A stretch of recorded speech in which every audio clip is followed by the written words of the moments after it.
कर्पूरगौरं करुणावतारं संसारसारं भुजगेन्द्रहारं सदा वसन्तं हृदयारविन्दे भवं भवानी सहितं नमामि। बोलो शंकर भगवान की जय। नमस्कार मित्रों, आपका हमारे चैनल में हार्दिक अभिनंदन है। आज हम आपको सुनाने जा रहे हैं सोमवार की व्रत कथा। श्रद्धा भक्ति भाव से श्रवण करें। पहले समय में किसी नगर में एक धनी व्यापारी रहता था। दूर दूर तक उसका व्यापार फैला हुआ था। नगर के सभी लोग उस व्यापारी का मान सम्मान करते थे। इतना सब कुछ होने पर भी, संपन्न होने के बाद भी वह व्यापारी बहुत दुखी रहता था, क्योंकि उसका कोई पुत्र नहीं था, जिस कारण अपने मृत्यु के पश्चात व्यापारी के उत्तराधिकारी की चिंता उसे हमेशा सताती रहती थी। पुत्र प्राप्ति की इच्छा से व्यापारी प्रत्येक सोमवार भगवान शिव की पूजा व्रत किया करता था और शाम के समय शिव मंदिर में जाकर शिव जी के सामने घी का दीपक जलाया करता था। उसकी भक्ति देखकर माँ पार्वती बड़ी प्रसन्न हो गई और भगवान शिव जी से उस व्यापारी की मनोकामना पूर्ण करने का निवेदन किया।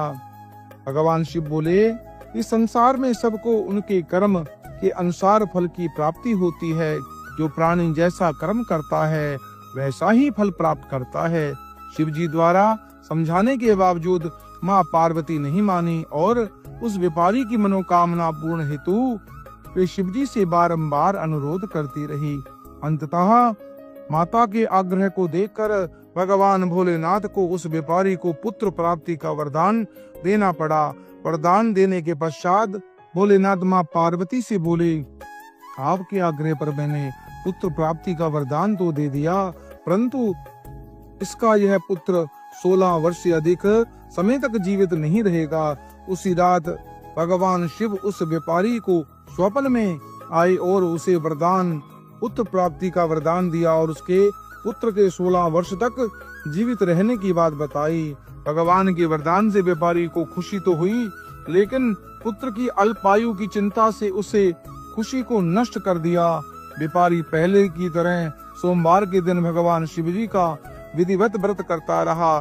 कुछ महीनों के बाद उसके घर अति सुंदर बालक का जन्म हुआ। घर में खुशियां भर आई, परंतु धूमधाम से पुत्र जन्म का समारोह मनाया गया। परंतु व्यापारी को पुत्र जन्म की अधिक खुशी नहीं हुई, क्योंकि उसे पुत्र की अल्पायु के रहस्य का पता था। जब पुत्र 12 वर्ष का हुआ तो व्यापारी ने उसे अपने मामा के साथ पढ़ने के लिए बनारस भेज दिया। लड़का अपने मामा के साथ शिक्षा प्राप्ति हेतु चल दिया। रास्ते में जहाँ भी मामा भांजा विश्राम करने हेतु रुकते, वहीं यज्ञ करते और ब्राह्मणों को भोजन कराते। लंबी यात्रा के बाद मामा और भांजा एक नगर में पहुँचे। उस नगर के राजा की कन्या का विवाह था, जिसे वह पूरे नगर को सजाया गया। निश्चित समय पर बारात आ गई, लेकिन वर का पिता अपने बेटे के एक आंख से काने होने के कारण बहुत चिंतित था। उसे भय था कि इस बात का पता चलने पर कहीं राजा विवाह से इनकार न कर दे, इससे उसकी बदनामी भी होगी। जब वर के पिता ने व्यापारी के पुत्र को देखा तो उसके मस्तिष्क में एक विचार आया। उसने सोचा, इस लड़के को दूल्हा बनाकर राजकुमारी से विवाह करा दूंगा। विवाह के बाद उनको धन देकर विदा कर दूंगा और राजकुमारी को अपने नगर ले आऊंगा। वर के पिता ने लड़के के मामा से संबंध में बात की। मामा ने धन मिलने के लालच में वर के पिता की बात स्वीकार कर ली। लड़के को दूल्हा बनाकर वस्त्र पहनाकर राजकुमारी से विवाह करा दिया गया। राजा ने बहुत सारा धन देकर राजकुमारी को विदा किया। शादी के बाद लड़का जब राजकुमारी के साथ लौट रहा था तो वह सच नहीं छुपा सका और उसने राजकुमारी को ओढ़नी पर लिख दिया, राजकुमारी, तुम्हारा विवाह तो मेरे साथ हुआ था।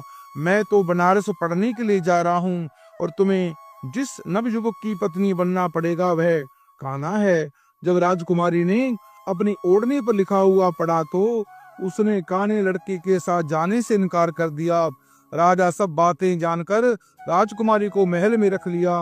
उधर लड़का अपने मामा के साथ बनारस पहुंच गया और गुरुकुल में पढ़ना शुरू कर दिया। जब उसकी आयु 16 वर्ष की हुई तो उसने यज्ञ किया। यज्ञ की समाप्ति पर ब्राह्मणों को भोजन कराया गया और खूब अन्न धन और वस्त्र का दान किया गया। रात्रि को वह अपने शयन कक्ष में सो गया। भगवान शिव के वरदान के अनुसार शयन अवस्था में ही उसके प्राण बखेर उड़ गए। सूर्योदय होने पर मामा मृत भांजे को देखकर रोने पीटने लगा।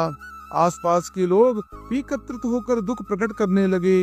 लड़के के मामा के रोने विलाप करने के स्वर को समीप से गुजरते हुए भगवान शिव और माता पार्वती भी सुने रहे थे। पार्वती ने भगवान शिव से कहा, हे प्राणनाथ, मुझे इसके रोने के स्वर सहन नहीं हो रहे, आप इस व्यक्ति के कष्टों को अवश्य दूर करें। भगवान शिव ने पार्वती से कैसे कहा। अदृश्य रूप में समीप जाकर देखा तो भोलेनाथ पार्वती से बोले, यह तो उसी व्यापारी का पुत्र है जिसे मैंने 16 वर्ष की आयु का वरदान दिया था। इसकी आयु पूर्ण हो गई है। माँ पार्वती ने फिर भगवान शिव से निवेदन कर उस बालक को जीवित देने का आग्रह किया। माँ पार्वती के आग्रह पर भगवान शिव ने उस लड़के को जीवित होने का वरदान दिया और कुछ ही पल में वह जीवित होकर उठ बैठा। शिक्षा समाप्त कर वह लड़का मामा के साथ अपने नगर की ओर चल दिया। दोनों चलते हुए उसी नगर में पहुंचे जहां उसका विवाह हुआ था। उस नगर में भी यज्ञ का आयोजन किया गया। समीप से गुजरते हुए नगर के राजा ने यज्ञ का आयोजन देखा तो उसने तुरंत ही लड़के और उसके मामा को पहचान लिया। यज्ञ समाप्त होने के बाद राजा और मामा लड़के को महल ले आए और कुछ दिन बाद उन्हें महल में रखकर बहुत सा धन वस्त्र आदि देकर राजकुमारी के साथ विदा कर दिया। उधर भूखे प्यासे रहकर व्यापारी और उसके पत्नी अपने बेटे की प्रतीक्षा कर रहे थे। उन्होंने प्रतिज्ञा कर रखी थी, यदि उन्हें अपने बेटे की मृत्यु का समाचार मिला तो दोनों अपने प्राण त्याग देंगे। परंतु जैसे ही अपने बेटे के जीवित वापस लौटने का समाचार सुना तो वे बहुत प्रसन्न हुए। वे अपने पत्नी और मित्रों के साथ नगर के द्वार पर पहुंचा। बेटे के विवाह का समाचार सुनकर पुत्र वधू राजकुमारी को देखकर उसी का खुशी का ठिकाना ना रहा।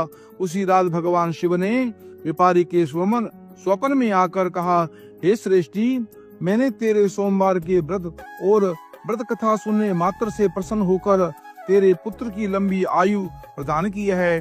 पुत्र की लंबी आयु जानकर व्यापारी बहुत प्रसन्न हुआ। सोमवार का व्रत करने से व्यापारी के घर खुशियां लौट आई। शास्त्रों में लिखा है, जो स्त्री पुरुष सोमवार का विधिवत व्रत करते हैं और व्रत कथा सुनते हैं, उनकी समस्त मनोकामनाएं पूरी होती हैं। मित्रों, यह पतित पावनी कथा से मनुष्य के समस्त कामनाएं पूर्ण होती हैं, पापों का नाश होता है। जीवन में सदैव भगवान शिव की कृपा से मंगल ही मंगल होता है। इस कथा को आप अपने इष्ट मित्रों से शेयर करें, पुण्य के भागी बने। हमारे चैनल को सब्सक्राइब करें, लाइक करें और कमेंट बॉक्स में ओम नमः शिवाय अवश्य लिखें।